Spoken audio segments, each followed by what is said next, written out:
মাত্র ৬% জমির উপর ২০০৮ সালে প্রতিষ্ঠিত হয় এই মসজিদটি।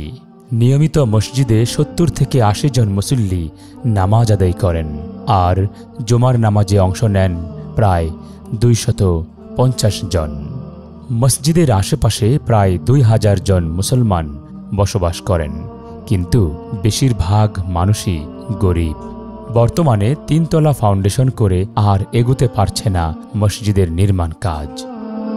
আমাদের এই মসজিদটা আগদিয়া চৌরাস্তা আল আকসা জামে মসজিদ। এখানে বর্ষার সময় পানি পড়ে, কাদা হয়ে যায়, তারপরে সাপ ওঠে, ব্যাঙ ওঠে, এর ভিতর দিয়েই আমরা এখানে নামাজ পড়ে যাচ্ছি।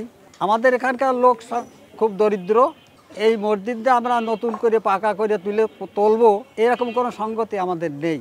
এই মসজিদটা আশু সংস্কার করার দরকার এবং একটা পাকা ঘরের দরকার।